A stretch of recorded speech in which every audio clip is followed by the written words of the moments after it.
This channel does not promote any violent, harmful, or illegal activities. All content provided by this channel is meant for an educational purpose only. পালা বদলের পরই একেবারে action মোডে police.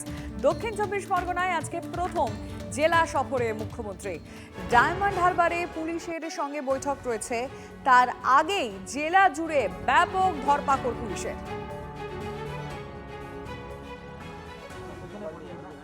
আজকে অবশ্যই নজর রয়েছে দক্ষিণ চব্বিশ পরগনায়, কারণ প্রথম জেলা সফরে মুখ্যমন্ত্রী শুভেন্দু অধিকারী।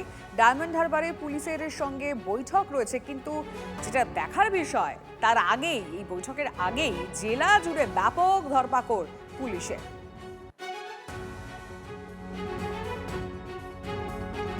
অন্যদিকে ক্যানিংয়ে গ্রেফতার তৃণমূল বিধায়কের দাদা।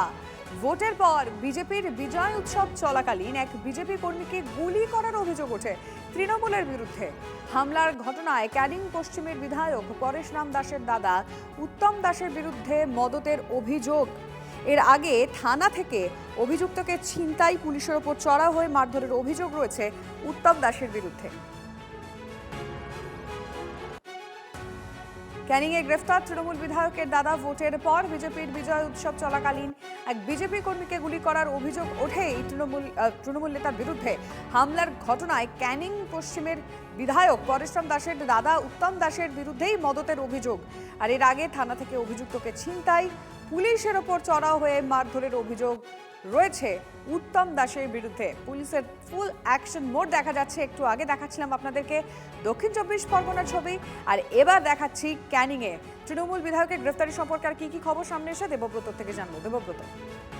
হ্যাঁ দেখো, ক্যানিং এ অত্যন্ত প্রভাবশালী একজন নেতা উত্তম দাস, এবং তিনি দীর্ঘদিন ক্যানিং এ তৃণমূল কংগ্রেসের রাজনৈতিক একজন সক্রিয় কর্মী। তিনি 4 বারের প্রধান এবং বর্তমান তিনি ক্যানিং মাতলা 1 তৃণমূল পঞ্চায়েতের সমিতির সভাপতি, এবং বর্তমানে যিনি ক্যানিং এর বিধায়ক পরেশ রাম দাস তার দাদা। এবং এই পরেশ রাম দাস বিধায়ক হওয়ার পিছনে যার অত্যন্ত গুরুত্বপূর্ণ ভূমিকা, সেই উত্তম দাস কিন্তু গতকাল রাতে গ্রেপ্তার করা হয় এবং ক্যানিং থানার পুলিশ তাকে গ্রেপ্তার করে, এবং তার বিরুদ্ধে একাধিক ধারায় তার বিরুদ্ধে কিন্তু অভিযোগ ছিল। এবং গত 4 তারিখে ভোটের ফল বেরোনোর পর বিজেপি কর্মীর উপরে গুলি চালানো হয়। সেই ঘটনায় উনি প্ররোচনা দিয়েছেন এই অভিযোগ করে ব্যক্তি, এবং তার পরিপ্রেক্ষিতে তাকে কিন্তু গ্রেপ্তার করা হয়। এবং এর পরবর্তীকালে বিশাল কর্মী সমর্থক কিন্তু গতকাল রাতে ক্যানিং থানায় আসে, এবং সেখানে আসার পরে কেন্দ্রীয় বাহিনী এবং রাজ্য পুলিশের অধিকারীরা তারা কিন্তু তাদেরকে দৌড় করিয়ে তাদেরকে তাড়িয়ে দেয়। কারণ এর আগে আমরা দেখেছি ক্যানিং থানাতে, একেবারে এর আগে আমরা দেখেছি থানাতে কিভাবে গিয়ে দাদাগিরি দেখিয়েছিলেন। নজর রাখো তুমি।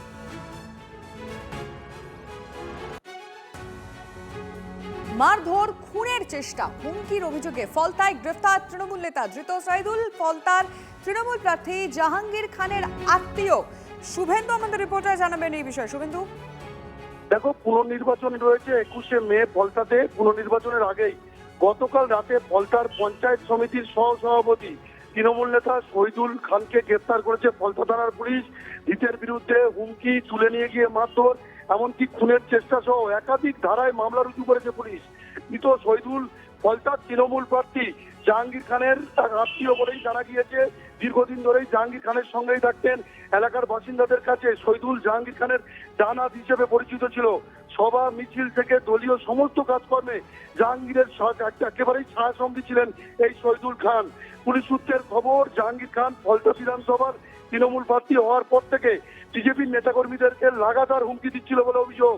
এমনকি তাদের কয়েকজনকে তুলে নিয়ে এসে বেধড়ক মারধর করে বলে অভিযোগ। এমনকি তাদেরকে খুনের চেষ্টা পর্যন্ত করা হয়েছিল। ফলে শহীদুলের নেতৃত্বে এলাকায় নতুন করে সন্ত্রাসের পরিবেশ তৈরি করার চেষ্টা চালানো হচ্ছিল বলে অভিযোগ।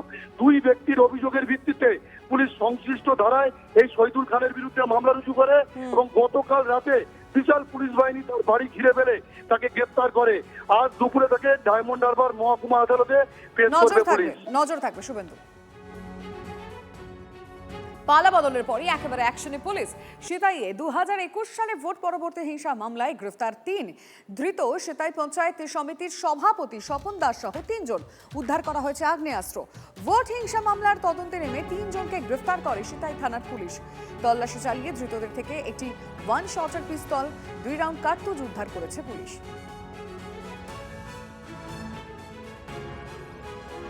কোচবিহারে শুভেন্দু অধিকারীর কনভয় হামলার ঘটনায় ফাইল খুলল জেলা পুলিশ। গ্রেফতার তৃণমূল নেতা শুভঙ্কর দে সহ 4। গ্রেফতার কোচবিহারের 2 নম্বর ব্লকের তৃণমূল সভাপতি, পরের জালে আরও 3। মামলায় মূল অভিযুক্ত হিসেবে নাম প্রাক্তন মন্ত্রী উদয়ন গুহ ও তৃণমূলের জেলা সভাপতি অভিজিৎ দেব ভৌমিকের। ভোটের আগে কোচবিহারের খাগড়াবাড়িতে শুভেন্দু অধিকারীর কনভয়ে হামলা হয়, গাড়ি ভাঙচুরের অভিযোগ ওঠে। অবশেষে সরকার বদলের পর গ্রেফতার অন্যতম অভিযুক্ত শুভঙ্কর দে। সরকার বদলাতেই একে একে ধরা পড়ছেন তৃণমূল কাউন্সিলর। এবার গ্রেফতার বিধাননগর পুরসভার তৃণমূল কাউন্সিলর সমরেশ চক্রবর্তী। প্রমোটারকে হুমকি, তোলা না পেয়ে মারধরের অভিযোগে গ্রেফতার। 9 নম্বর ওয়ার্ডের তৃণমূল কাউন্সিলরকে গ্রেফতার করল বাগুইয়াটি থানার পুলিশ।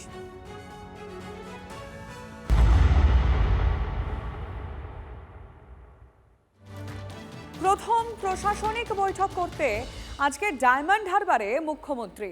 দুপুর 1টায় ডায়মন্ড হারবারে পুলিশ আধিকারিকদের সঙ্গে বৈঠক। ডায়মন্ড হারবারে বিধায়কদেরও ডাকা হয়েছে বৈঠকে। অভিষেক বন্দ্যোপাধ্যায় লোকসভা কেন্দ্রে প্রশাসনিক কর্মসূচি মুখ্যমন্ত্রী। ডায়মন্ড হারবারের মানুষের জন্য একাধিক প্রকল্প বা উন্নয়নমূলক ঘোষণা করতে পারেন শুভেন্দু। আগামী 21শে মে ফলতায় ভোট রয়েছে। আজ ফলতায় কর্মী সভা শুভেন্দু। 19শে মে প্রচারের শেষ দিনে ফলতায় রোড শো করতে পারেন মুখ্যমন্ত্রী শুভেন্দু।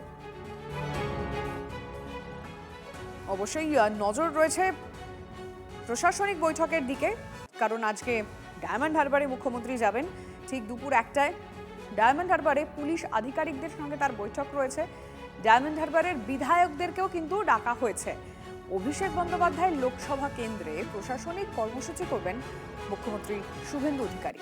ডায়মন্ড হারবারের মানুষের জন্য একাধিক প্রকল্প বা উন্নয়নমূলক ঘোষণা করতে পারেন শুভেন্দু। আগামী 21শে মে ফলতায় ভোট রয়েছে, আর আজকে ফলতায় কর্মী সভা করছেন শুভেন্দু অধিকারী। 19শে মে প্রচারের শেষ দিনে, যেটা এখনো অবধি খবর, যে সম্ভাবনা রয়েছে মুখ্যমন্ত্রী শুভেন্দু অধিকারী ফলতায় রোড শো করতে পারেন। করবেন না মুখ্যমন্ত্রী, পুলিশ মন্ত্রী, তিনি পুলিশের সাথে বৈঠক করবেন না তো কি তিনি সমাজ বিরোধীদের সাথে বৈঠক করবেন নাকি মমতা ব্যানার্জি? প্রশাসনিক সভা মানে প্রতিহিংসা চরিতার্থ করার জায়গা, এটা বোধহয় গত 15 বছরে প্রতিষ্ঠিত হয়েছে। প্রশাসনিক দায়িত্বে তিনিও আছেন, তারও ওখানে হয়তো আমন্ত্রণ থাকবে, তারও দায়িত্ব ওখানে গিয়ে কথা বলা।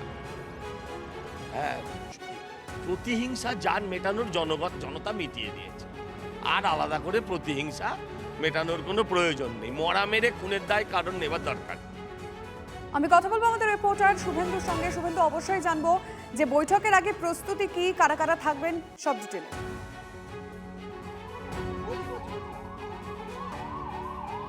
দেখো, তোমাকে প্রথমে আমি ছবিটা দেখানোর চেষ্টা করব। ডায়মন্ড হারবারের সাগরিকা হোটেল, এই হোটেলেই কিন্তু রাজ্যের মুখ্যমন্ত্রী শুভেন্দু অধিকারী আজ বেলা 1টা নাগাদ আসছেন।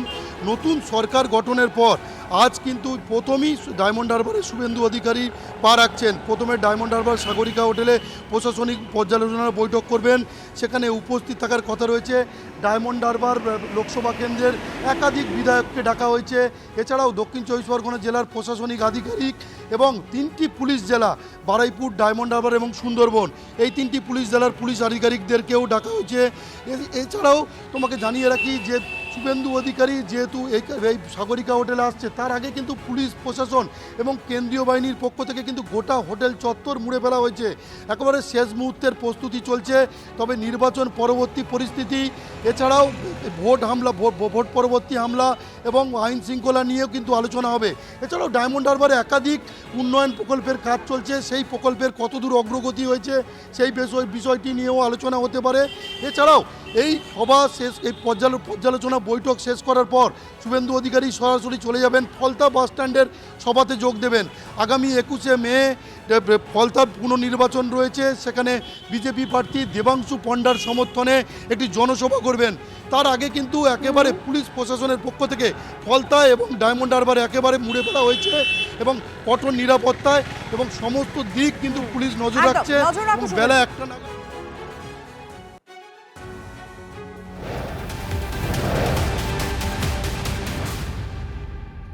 আরো একটা খবর আমরা পাচ্ছি, 20শে মে উত্তরবঙ্গের জেলাগুলি নিয়ে বৈঠক করবেন মুখ্যমন্ত্রী। কোন প্রকল্পের কি হাল সেই সমস্ত বিষয় খতিয়ে দেখবেন মুখ্যমন্ত্রী।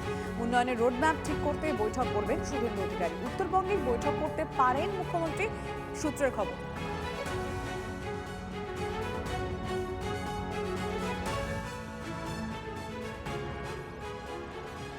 জেলা স্তরে উন্নয়ন বৈঠক শুরু করছেন মুখ্যমন্ত্রী শুভেন্দু। 21শে মে দুর্গাপুরে পশ্চিমের 5 জেলা প্রশাসনকে নিয়ে বৈঠক। আগের সরকার কোন প্রকল্পের কি অগ্রগতি রিপোর্ট আকারে চেয়েছেন মুখ্যমন্ত্রী শুভেন্দু অধিকারী।